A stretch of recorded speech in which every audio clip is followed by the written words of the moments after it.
Welcome to Magical Studies. Today we are discussing about just-in-time model.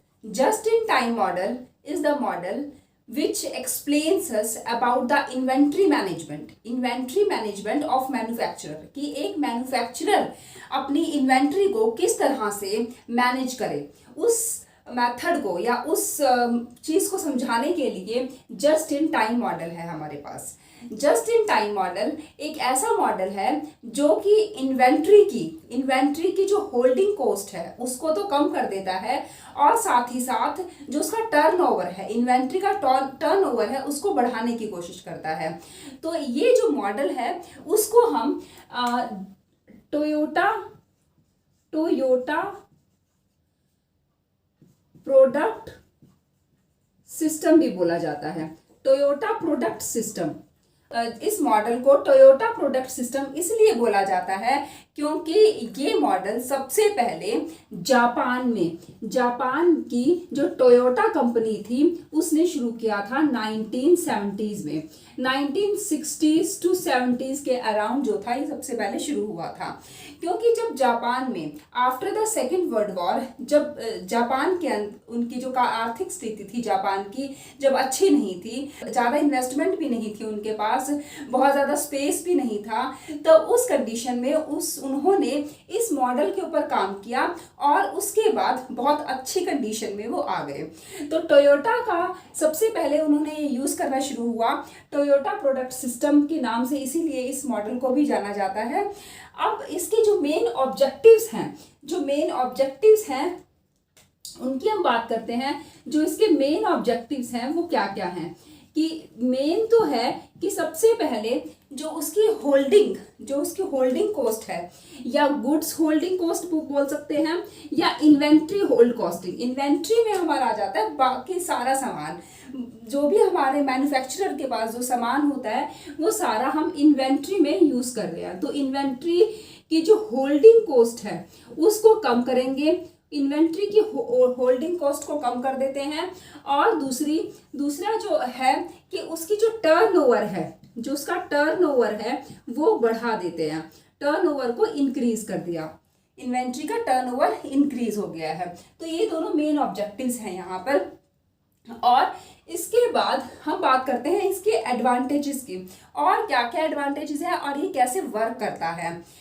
अब यहाँ पर जो पहले हम देखेंगे कि कैसे काम करेगा, हाउ इट वर्क्स, इसका काम फंक्शन देखते हैं। सबसे पहले यहाँ क्या किया जाता है कि जब एक कस्टमर ऑर्डर प्लेस करता है तब ये जो मैन्युफैक्चरर को इसने ऑर्डर प्लेस किया। अब ऑर्डर प्लेस करने के बाद मैन्युफैक्चरर ने जब ऑर्डर लेता है, फिर मैन्युफैक्चरर ऑर्डर लेता है और जो भी उसके जो रॉ मटेरियल्स या प्रोडक्ट्स जो भी हैं उसको वो अपने सप्लायर को ऑर्डर देता है। और जब सप्लायर को ऑर्डर देता है और वो रॉ मटेरियल जो है वो मैन्युफैक्चरर को वापस डिलीवरी करवा देता है। अब मैन्युफैक्चरर के पास जो है वो सारे के सारे रॉ मटेरियल्स आ गए हैं। अब ये जो रॉ मटेरियल्स हैं वो उनसे एक प्रोडक्ट असेंबल करता है और ये आफ्टर असेंबलिंग जो अपना प्रोडक्ट तैयार करके और वो कस्टमर को वापस दे देगा।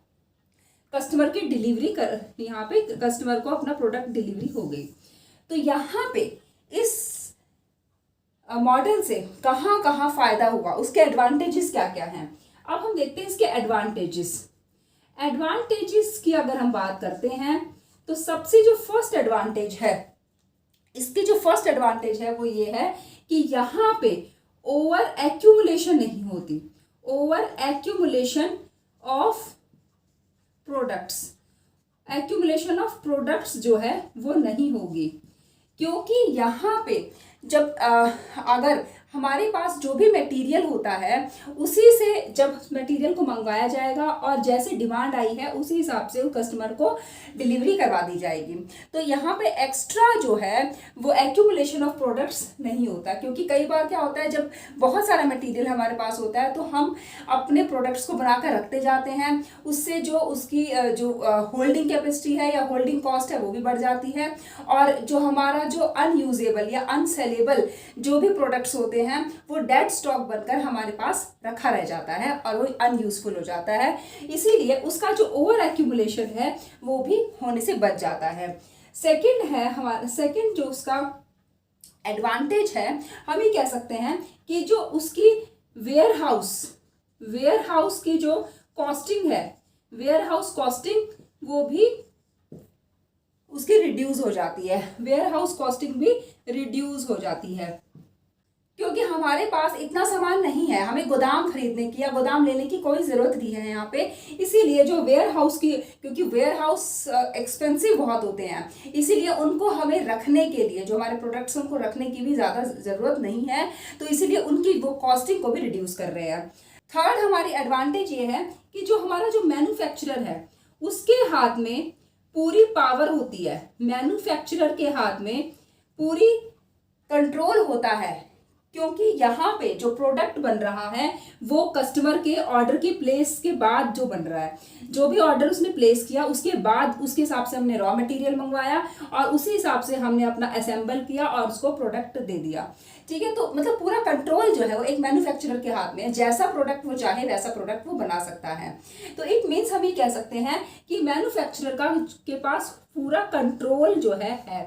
तो इससे जो होता है कंज्यूमर का ध्यान ज़्यादा रखा जाता है, जैसा प्रोडक्ट उसको चाहिए हमने वैसा ही उसको प्रोडक्ट बनाकर दिया है।